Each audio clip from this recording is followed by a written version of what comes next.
సాక్షాత్తు శ్రీనివాసుడే ఒక పేద భక్తుని ఇంటికి వచ్చి వ్రత విధానం చెప్పడమే కాకుండా స్వయంగా తానే తీర్థ ప్రసాదాలు స్వీకరించాడని తెలుసా?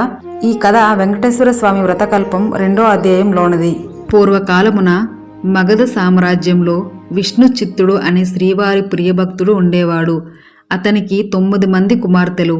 ఎంతో పాండిత్యము కలిగిన చాలా పేదరికంతో బాధపడుతూ ఉండేవాడు. విష్ణు చిత్తుని భార్య తారామతి ఎప్పుడూ శ్రీమన్నారాయణునే ప్రార్థిస్తూ ఉండేది.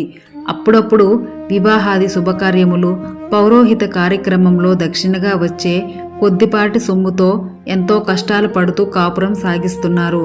కుమార్తెలకు యుక్త వయసు వచ్చింది.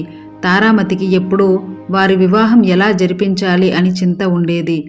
శ్రీనివాసునే ప్రార్థిస్తూ కాలం గడుపుతున్నారు. అశ్రీత జనరక్షకుడైన శ్రీ వెంకటేశ్వర స్వామి తన భక్తులంటే అపారమైన ప్రేమని మనందరికీ తెలిసిందే కదా. ఆనాడు మాఘ పౌర్ణిమ. ఉదయాన్నే ఒక వృద్ధ బ్రాహ్మణుడు విష్ణు చిత్తుని ఇంటి తలుపు తట్టాడు. అయ్యా, నేను వంగదేశపు వాసిని. ఒక యజ్ఞ నిమిత్తం వెళ్తూ దారి మధ్యలో ఈ దేశం వచ్చాను. దయచేసి ఈ ఒక్కరోజు మీ ఇంట్లో ఉండనివ్వండి. తిరిగి రేపు ఉదయమే వెళ్ళిపోతాను అని విష్ణు చిత్తుని అర్థించాడు. అందుకు విష్ణు చిత్తులు, స్వామి, అంతకు మించిన అదృష్టం మాకేమున్నది? అతిథి సాక్షాత్తు శ్రీమన్నారాయణునితో సమానమని మన పురాణాలు ఘోషిస్తున్నాయి కదా. తమరు ఎటువంటి సంకోచం లేకుండా మా ఇంట్లో తప్పక ఉండవచ్చు అని ఆ ముసలి బ్రాహ్మణుని లోపలికి తీసుకువచ్చి అతిథి మర్యాదలు చేశారు. ఆ రోజు మధ్యాహ్నం భోజనానంతరం ఆ వృద్ధ బ్రాహ్మణుడు తారామతితో ఇలా అన్నాడు. ఏమమ్మా దిగులుగా ఉన్నావు? ఏమిటి నీ బాధ? ఏమి సంకోచించకుండా చెప్పు అన్నాడు. అప్పుడు తారామతి, స్వామి, తమరు మహాతపస్సంపన్నులు. తేజస్సులో సాక్షాత్తు ఆ వైకుంఠవాసుని మాదిరిగా ఉన్నారు. మీ వద్ద దాచేదేమున్నది? నా దిగులంతా నా కుమార్తెలు వివాహం గురించే అని విన్నవించుకుంది. అప్పుడు ఆ విప్రోత్తముడు చిరునవ్వు నవ్వి, తల్లి, నీ బాధ నేను గ్రహించాను. నీ కష్టాలన్నీ తొలగిపోయి కుమార్తెలకు వివాహం కావాలంటే ఒక అద్భుతమైన వ్రతం మీకు చెప్తాను, విను. ఈ వ్రతం ఆచరించిన మీ కష్టాలన్నీ తొలగుతాయి అని శ్రీ వెంకటేశ్వర స్వామి వ్రతం. ఈ వ్రతం చాలా సులభతరం అని చెప్పి ఆ వ్రత విధానమంతా ఆ దంపతులకు వివరించాడు.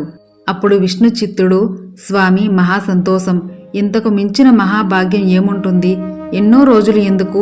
శుభస్య శ్రీఘ్రం అన్నారు కదా మన పెద్దలు.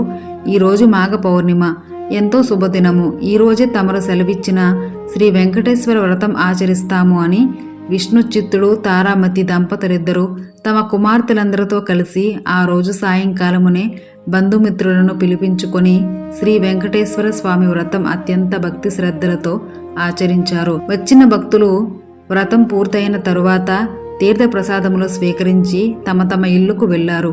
అప్పుడు విష్ణు చిత్తుడు తన భార్య సమేతముగా ఆ బ్రాహ్మణోత్తముని పాదాలకు నమస్కరించి ఆశీర్వదించమని వేడుకున్నారు.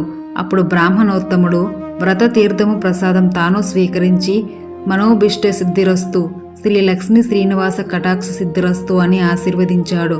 అంతలో చీకటి పడి నిద్ర సమయమైంది.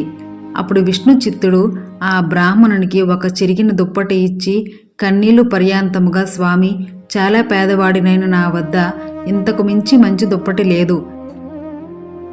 ఈ రాత్రికి నన్ను క్షమించి దీని మీద విశ్రాంతి తీసుకోండి అని వేడుకున్నాడు. అందుకు ఆ బ్రాహ్మణుడు చిరునవ్వి నవ్వి, ఏమీ చింతించకండి అని చెప్పి తన బయట వాసరాలో పడుకుంటానని చెప్పాడు. కొద్దిసేపటికి అందరూ నిద్రలోకి జారుకున్నారు. రాత్రి 4వ జామున ఉరుములు మెరుపులతో పెద్ద వర్షం మొదలైంది. అంతా కటికి చీకటి, గాఢ అంధకారంలో కంటికి ఏమీ కానరావడం లేదు. విష్ణు చిత్తునికి బయట పడుకున్న ఆ ముసలి బ్రాహ్మణుడు ఎలా ఉన్నాడో అని బెంగగా ఉంది. కానీ ఈ గాఢంధకారంలో ఏమీ కనిపించక ఎప్పుడెప్పుడు తెల్లవారుతుందా అని ఆ రాత్రి గడిపారు ఆ కుటుంబమంతా. ఇంతలో తెల్లవారింది. వాన తేలిక పడింది. బయట బ్రాహ్మణుడు ఏమయ్యాడో, ఎంత బాధపడ్డాడో అనుకుంటూ బయటకు వచ్చిన ఆ దంపతులు అద్భుత దృశ్యం కనిపించింది. అక్కడ విప్రోత్తముడు లేడు. చిరిగిన దుప్పటి స్థానంలో పట్టు పీతాంబరం ఉంది. ఆ పీతాంబరంపై శ్రీ వెంకటేశ్వర స్వామి వారి విగ్రహం చిరునవ్వుతో కనిపించింది. జరిగిందంతా ఆ దంపతులకు అర్థమైంది. వారు ఆనందానికి అవధులు లేవు. వచ్చింది సాక్షాత్తు ఆ శ్రీమన్నారాయణుడే.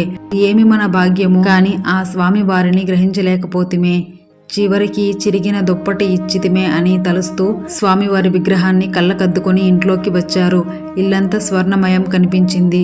అంతటా ధనరాశులే. శ్రీ వెంకటేశ్వర స్వామివారి వ్రతకల్ప మహత్యం వలనే కదా ఇదంతా జరిగింది అని స్వామిని అనేక విధాలుగా స్తుతించారు. సాక్షాత్తు శ్రీ స్వామివారే ఆ భక్తుని ఇంటికి అతిథి రూపంలో వచ్చి వ్రత విధానం చెప్పడమే కాకుండా తీర్థ ప్రసాదములు కూడా తానే స్వయంగా స్వీకరించాడు. ఈ స్వామివారు అంతటి కరుణామయుడు. ఎవరైతే భక్తి శ్రద్ధలతో ఈ వ్రతం ఆచరిస్తారో వారింటికి తానే స్వయంగా ఏదో రూపంలో తప్పక వస్తాడు. మీరందరూ కూడా ఈ వ్రతాన్ని ఆచరించి స్వామి కటాక్షం పొందండి. శ్రీ లక్ష్మీ శ్రీనివాస కటాక్ష సిద్ధిరస్తు అని విశ్వామిత్రుల వారు సెలవిచ్చారు. వీడియో నచ్చితే లైక్ చేసి ఓం నమో వెంకటేశాయ అని కామెంట్ చేయండి. ఇలాంటి మరిన్ని వీడియోల కోసం మన ఛానల్ని సబ్స్క్రైబ్ చేసుకోవడం మర్చిపోకండి.